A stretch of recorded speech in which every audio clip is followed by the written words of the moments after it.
Luciano Lara, Beabá do Tiro, agora com a deputada Júlia. Deputada, a feira acontecendo nesse momento em que nós estamos com um marco de resistência, logo após a promulgação desse decreto, que veio a confundir e atrapalhar muito mais do que auxiliar, e a feira tão cheia, a feira tão grande, né, mostrando que o povo não vai aceitar esse tipo de enfrentamento, de provocação, e que a gente, povo ordeiro, cumpridor das normas e das leis, mesmo com toda dificuldade, vamos seguir trabalhando. Com certeza, para mim é um prazer estar mais uma vez aqui na Shot Fair. Eu vim em todas as edições, né? Já tenho participado e esse ano, principalmente, eu tenho falado para as pessoas, sabe, Luciano, que a gente tem que permanecer unido, porque só com a mudança ali de governo eu senti que o pessoal deu uma desanimada, parou de procurar os clubes de tiro. Exato. E não pode ser assim. Agora sim que a gente tem que mostrar que a gente veio para defender o nosso direito à legítima defesa, para não ficar de joelhos para bandidos, né? Para pessoas autoritárias que querem acabar com os nossos direitos individuais e com as nossas liberdades. Por isso que é importante essa feira, a presença de todos, para a gente conversar, se unir e mostrar força, que a gente não vai aceitar essa usurpação aí dos nossos direitos. É muito difícil, é muito penoso e é muito complicado nós conquistarmos e conseguirmos manter as nossas liberdades. Elas são muito penosas de serem alcançadas e muito facilmente atacáveis e revogadas. Está se fazendo isso por decreto, está se fazendo isso por atos infraconstitucionais, se esquecendo da nossa legislação máxima. E mais que isso, uma decisão do Supremo do ano passado que garantiu, sempre defendi o direito ao acesso às armas previsto na Constituição, no artigo 5º, quando fala o direito à vida, direito à liberdade e o direito à propriedade, que nós não teríamos como exercer esses direitos, exercitar esses direitos, se nós não tivéssemos o instrumento, o acesso ao instrumento garantidor por excelência, né, equiparador de força por excelência, que é a arma de fogo. E o ministro do Supremo, numa brilhante decisão, colocou, acolhido pelo plenário e agora julgado definitivamente, que não só o acesso às armas para a defesa é direito constitucional, como o mínimo necessário para o exercício dessa defesa armada tem que ser respeitado pelo Estado. Como é que a senhora vê agora a gente, com uma decisão, uma hermenêutica constitucional, trazendo o direito à defesa armada, à exegese constitucional, à regra constitucional no país?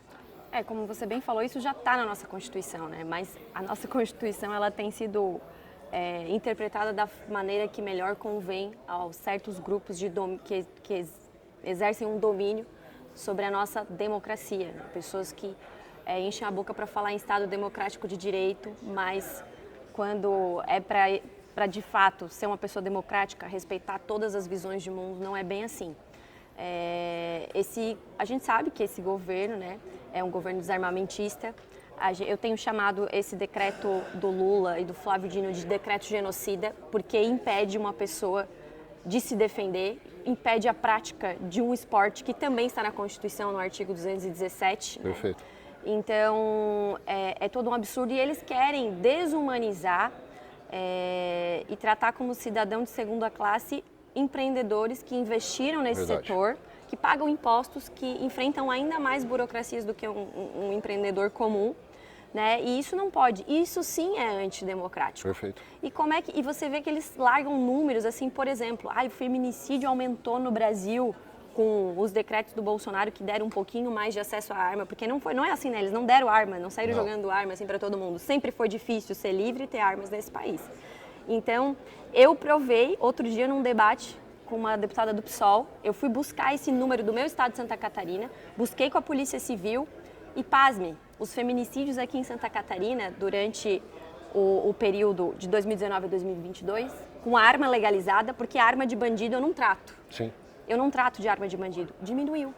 Eu sou promotor há 19 anos, Tribunal do Júri, eu tenho 437 plenários realizados. Nenhum crime praticado, nenhum crime de homicídio praticado com arma legal. Poderia ser coincidência, todos os casos que eu tive que julgar serem dessa natureza. Fiz a pesquisa, ampliei a pesquisa para os últimos 5 anos no Mato Grosso do Sul. Nenhum crime praticado com arma legal. A gente expandiu a pesquisa agora, estamos buscando os dados dos outros tribunais de justiça e conversando com outros juízes e promotores atiradores, a resposta é: não me lembro de ter feito um júri com uma arma legal envolvida, né? E mais que isso, Mato Grosso do Sul tem a pesquisa, é um estado, infelizmente, de alto ranking na prática de feminicídio. Nós temos lá um BI com todos os feminicídios processados no Mato Grosso do Sul. 57% deles não são realizados com armas de fogo. Né? São armas brancas, com as próprias mãos. Né? A agressão é feita pelo subjugo da mulher em razão da compleição física do agressor. Né? E o equiparador de força por excelência é a arma de fogo.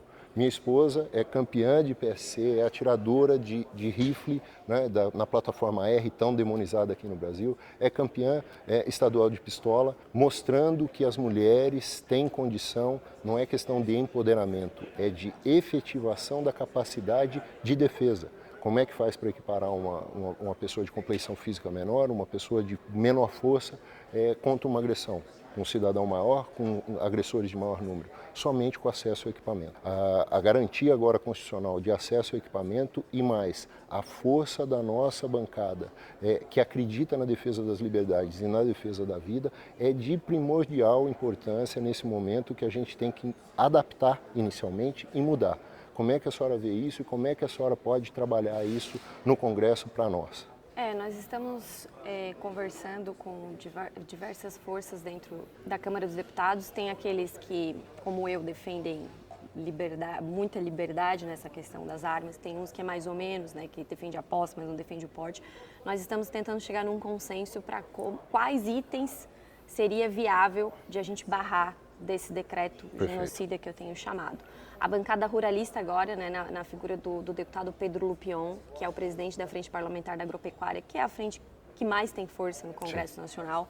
Ontem ele ainda me mandou uma entrevista que ele deu ali, falando que vai estar conosco. Legal. Principalmente Importante. na questão da derrubada da questão dos calibres, né, das 9mm, porque isso mata os nossos lojistas já de cara, né? Porque 90% do estoque do varejo é de 9mm, e aí faz o que com isso agora? Exato. Joga no mar, toca fogo, né? Não tem. Então isso eles fizeram de propósito, não é porque eles falam que 9mm é arma de guerra. Arma de guerra é qualquer coisa que a gente tiver na mão se for para se defender, sim, né? Não sim. existe isso, então, essa equiparação. Você vê a canalice do ministro Flávio Dino essa semana dando entrevista sobre a questão do policial que foi atingido por bandidos lá em São Paulo. Inclusive foi com uma 9mm. Isso aí é para dar um gatilho na cabeça do cidadão, como se a 9mm dele tivesse sido comprado numa loja, num clube de tiro. Sim. O cara, esse bandido, ele vai ter 9mm e qualquer tipo de arma que ele quiser, a qualquer tempo, porque ele não cumpre a lei. Quem cumpre a lei somos nós. 9mm é o calibre mais fraco disponibilizado, com potencial lesivo, né, com capacidade balística terminal mínima. 95% da produção mundial de armas de mão é no calibre 9mm. 95% da fabricação de calibres de armas de mão é no 9x19mm, um calibre centenário, super utilizado e o mais fraco. O Michele compete com 9mm, eu participo de competições com o calibre 9mm porque é o calibre mais fraco, de mais fácil manuseabilidade, é o calibre mais fácil de manutenção, porque ele, por ser fraco, não estraga os equipamentos, né? É o mais leve, a munição, a gente tem que viajar com 500, 600 munições para uma prova. Se for de outros calibres, fica pesado, as companhias aéreas não permitem que a gente viaje e despache a munição. No 9mm, porque ele é menorzinho, dá para a gente viajar. Então, demonizaram um calibre simplesmente porque ele foi escolhido como sendo um calibre ruim. Né? O calibre não tem problema nenhum com relação a nada. Todas as armas que nós temos nunca praticaram crime algum.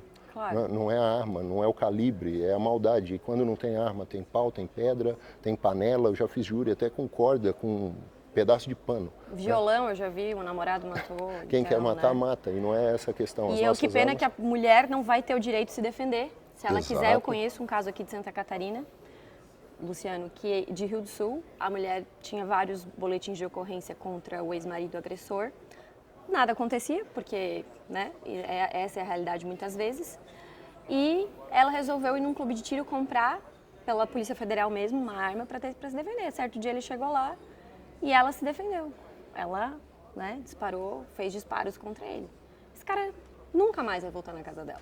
E se fosse só esse o caso, e são vários, e enorme a quantidade de casos de usos defensivos satisfatórios com equipamento, mas que fosse um caso, valeria para que nós tivéssemos a preocupação de garantir isso para as mulheres.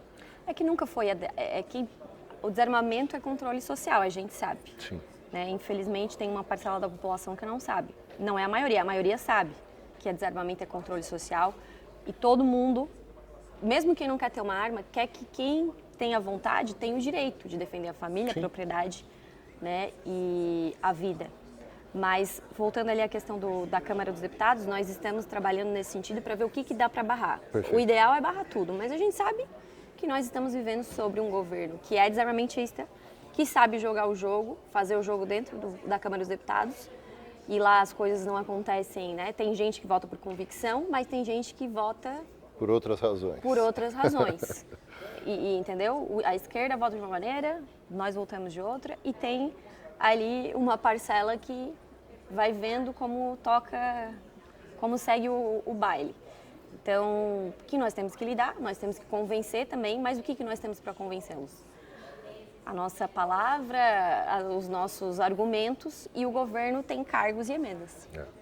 Eu costumo dizer que eles trabalham com uma narrativa e vem batendo numa narrativa há 30 anos, que ela é muito facilmente contestável, porque é uma narrativa falsa. Ela não é baseada em dados nem em fatos, é uma mentira perpetuada e que reverberou por ser repetida muitas vezes.